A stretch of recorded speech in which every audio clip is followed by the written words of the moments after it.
અમારે ત્યાં રાજભોગમાં દર્શન કરવા આવતા હશે એને ખબર હશે, અમારે ગિરિરાજજી બિરાજે છે આગળ. ત્યાં છે ને બધા વૈષ્ણવને રોજનો નિત્યનો ક્રમ છે. હું ઘરમાં હું ત્યારે તો રોજ શ્રવણ કરું. એ બધા આનંદ કરતા હોય, ખૂબ ભાવથી ગિરિરાજજીને દૂધથી સ્નાન કરાવે, નંદ મહોત્સવ કરતા હોય, ઘણા ઢોળ ગાતા હોય, પછી ભોગ ધરે, પરિક્રમા થતી હોય. એ બધા એ વૈષ્ણવો ભેગા મળીને આનંદ કરતા હોય છે.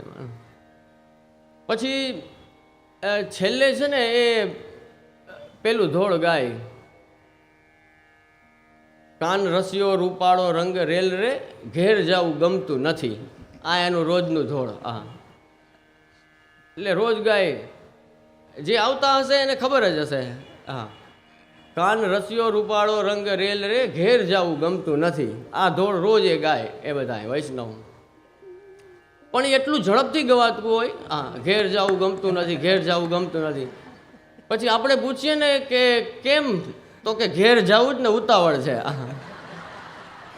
હવે વિચાર કરી લ્યો, આનો અર્થ શું? મને ક્યારેક એમ વિચાર આવે કે આપણે ગાઈએ છીએ, ઘણું બધું કરીએ છીએ, પણ આમ પ્રેક્ટિકલી વિચારીએ તો કંઈ આમ નથી ઓલું.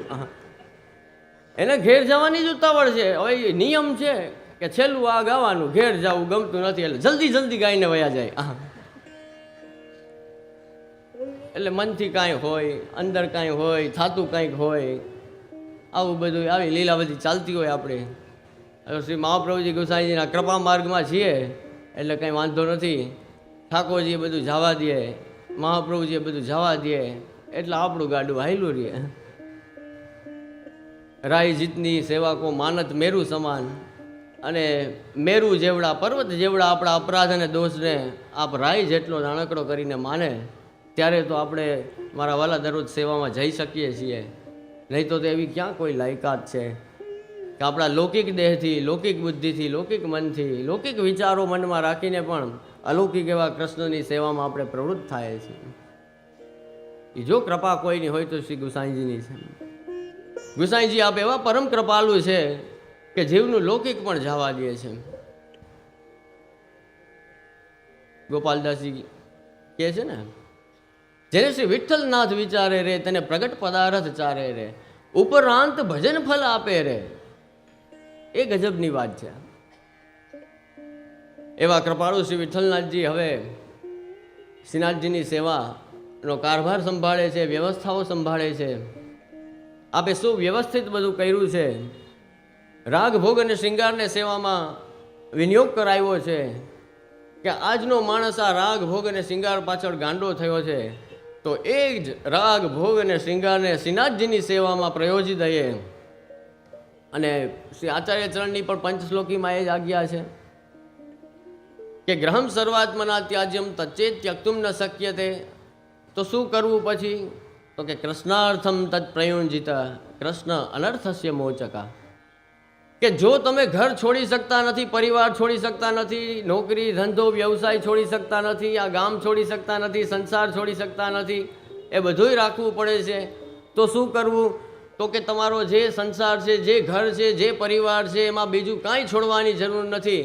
એમાં ખાલી કૃષ્ણને પધરાવી દો એટલે તમારો સંસાર પણ અલૌકિક બની જશે, જીવન પણ અલૌકિક બની જશે, ઘર પણ અલૌકિક બની જશે.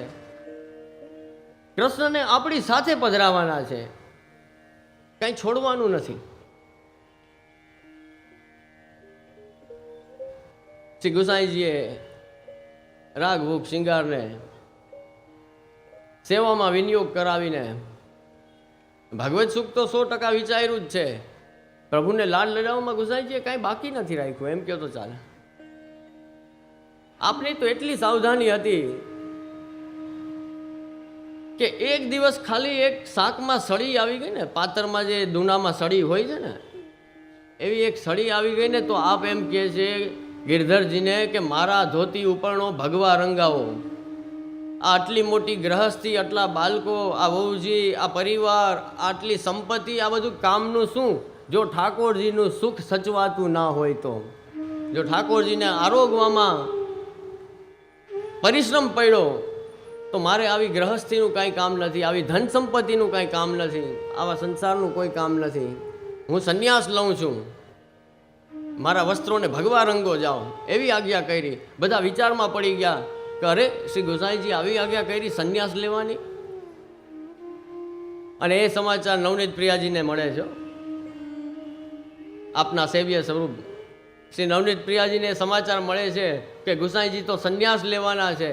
જુઓ, આવું પુષ્ટિમાર્ગ સિવાય મારા વાલા ક્યાંય નહીં થાય. જગતના કોઈ ધર્મમાં તમને આવા દર્શન નહીં થાય કે ગુસાઈજીએ સંન્યાસ લેવાનું નક્કી કર્યું, નિશ્ચય કર્યો કે મારે સંન્યાસ લેવું છે, ભગવત સુખ સચવાતું નથી.